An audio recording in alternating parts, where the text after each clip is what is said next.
Kanpur commissionerate police द्वारा लगातार अपराध और अपराधियों को अंकुश लगाने के लिए निर्देश दिए जा रहे हैं और काफी हद तक उच्च अधिकारियों द्वारा लापरवाही बरतने वाली पुलिस अफसर पर कार्रवाइयां भी की जा रही हैं।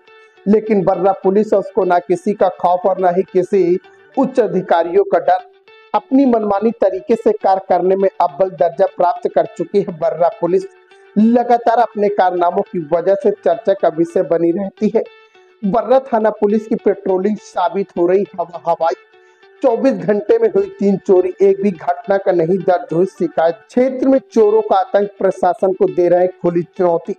पूरा मामला कानपुर नगर के बर्रा थाना क्षेत्र का है। क्षेत्र में हो रही लगातार आपराधिक घटनाओं या चोरियों के मामले में दर्ज करने में आखिर क्यों लगा रही है बर्रा पुलिस देरी। अधिकारियों के सामने अपनी बेहतरीन पुलिसिंग का चौक चौबंद दिखाने वाली बर्रा पुलिस में असल में जमीनी हकीकत कुछ और है। क्षेत्र में हुई 3 चोरियों में से एक की घटना खबर लिखने तक नहीं दर्ज किया गया। चोर मस्त जनता त्रस्त, पुलिस व्यस्त है। लगातार हो रही घटनाओं के बाद भी पुलिस के हाथ चोरों की धरपकड़ से दूर है। लगातार हो रही घटनाओं से बर्रा पुलिस के पेट्रोलिंग पर भी बड़ा सवाल उठता है। क्षेत्रीय संवाददाता जमीनी हकीकत को जांचने परखने के लिए घटना स्थल पर पहुंचकर पीड़ितों से जानकारी ली। शिक्षक द्वारा शादी समारोह में शामिल होने गांव गए थे। इसी में चोरों ने उनके घर को निशाना बनाकर लाखों की नकदी एवं जेवरात उड़ा ले गए। हर घटना की तरह इस घटना में भी पुलिस जांच कर रही। अभी तक कोई सच सबूत जुटा नहीं पाई है बर्रा पुलिस।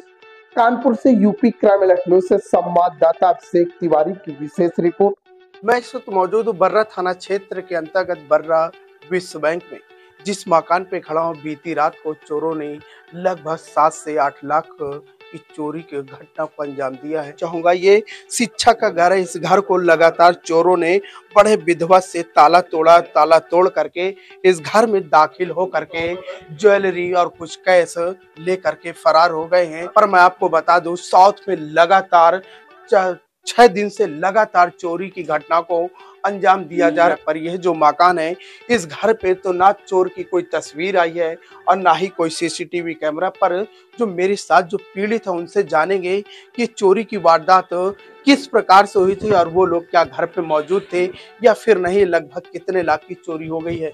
क्या नाम है आपका, कहाँ के रहने वाले? राजकुमार यादव, A599 विश्व बैंक कॉलोनी बर्रा। अंकल ये बताइए, जिस समय आपके घर पे चोरी हुई थी, आप कहाँ पे थे? हम गांव गए थे, पर्सनल काम था। वाइफ भी हमारे गांव में थी। 4 तारीख को हमारे परिवार में शादी थी, तो हम उसी दिन मंगलवार को ही गए हैं और 2-3 दिन में फिर हमको वापस आना था। तो हमको बुधवार को सुबेरे 6 बजे सूचना मिली कि आपके दरवाजा खुला पड़े हैं। तब हम गांव से आए। ये बताइए, जब आप आए थे, क्या आपको आने में समय लगा? कोई नाते रिश्तेदार आपके पास यहाँ पे आया था? उन्होंने क्या बताया था, कितनी चोरी हुई है लगभग? हमारे बिटिया दामाद आए, यहाँ करीब 6:30 बजे आ गए हैं। वो बर्रा 8 में रहते हैं, वो आ गए हैं।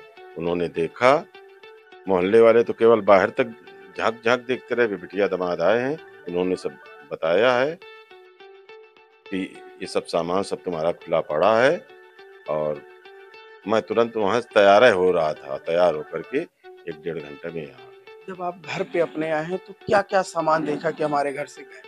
हमारे जेवरात की जो है, ज्वेलरी जो है, सब गायब थी। सोना चांदी के और 20-25 हजार के लगभग रुपए रखे थे, वो भी गए। वैसे जो चोर आए हुए थे, कितने क्या प्रति कमरे देखते रहे या फिर कोई 1-2 कमरे देख वो करके? केवल गेट तोड़ा, गेट के ताला तोड़े हैं, अंडरग्राउंड का ताला तोड़ा है और अलमारी और उसमें लाकर ही, और कोई नहीं छेड़ा है। फिर भी वैसे लगभग कितने लाख की चोरी हुई? वही 7-8 लाख के लगभग चोरी हुई है।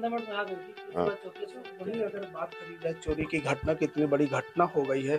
फिलहाल गेट तोड़े गए, गेट के ताले तोड़े गए, लॉकर तोड़े गए। किसी न किसी के तो फिंगरप्रिंट उस पे आ गए। क्या कोई फॉरेंसिक टीम पुलिस ने उचित बुलाना समझा या फिर आई या फिर नहीं आई?